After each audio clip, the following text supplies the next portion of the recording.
Last time போட்டிருந்த சின்ன வெங்காய தொக்குக்கு வந்து நல்ல ரெஸ்பான்ஸ் இருந்ததுங்க. அந்த வீடியோ பார்த்துட்டு நிறைய என்கொயரிஸ் வந்திருந்தது, நிறைய ஆர்டர்ஸும் வந்திருந்தது. ஆஃப்டர் அந்த வீடியோக்கு அப்புறம் நாங்கள் 2 பேட்ச் ரெடி பண்ணி ஆக்சுவலாக ஆர்டர்ஸ் எல்லாம் முடிச்சிட்டோம். இது வந்து 3rd பேட்ச் வந்து ரெடி பண்ணிட்டு இருக்கோம். மார்க்கெட்டில் நிறைய வெங்காய தொக்குன்னு சொல்லிட்டு கொடுக்குறாங்க. அது எல்லாமே பார்த்தீங்கன்னா ஒன்று கம்ப்ளீட்டாக வந்து பெரிய வெங்காயமாக இருக்கும், இல்லைனா half ரேஷியோ வந்து பெரிய வெங்காயம் சின்ன வெங்காயம் மிக்ஸ் பண்ணி வந்து போட்டிருப்பாங்க. நம்மளோட சின்ன வெங்காய தொக்கு வந்து பார்த்தீங்கன்னா கம்ப்ளீட்டாக வந்து சின்ன வெங்காயம் மட்டும் யூஸ் பண்ணி நம்மளோட ட்ரெடிஷ்னல் ஹோம்மேட் மெத்தடில் வந்து நம்ம பண்ணிட்டு இருக்கோம்.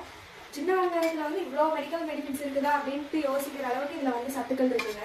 சின்ன வெங்காயத்தை ஏதோ ஒரு வகையில் நம்ம தினமுமோ இல்லை வந்து ரெகுலராக எடுத்துகிட்டு வரும்போது நல்ல ஹெல்த் பெனிஃபிட்ஸ் இருக்கும். நம்ம உடம்பும் வந்து ரொம்ப ஹெல்த்தியாக இருக்குங்க. இது மட்டும் இல்லாமல் நம்மக்கிட்ட வந்து வாழைப்பூ தொக்கு, பிரண்டை தொக்கு இந்த மாதிரி நல்ல ஹெல்த் பெனிஃபிட்ஸ் கிடைக்கிற மாதிரியான பொருட்கள், வீட்டில் செய்ய முடியாத பொருட்களை வந்து யூஸ் பண்ணி நாங்கள் வந்து தொக்காக செஞ்சு கொடுத்துட்ருக்கோம்.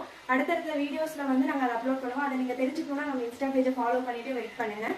And thank you for your support.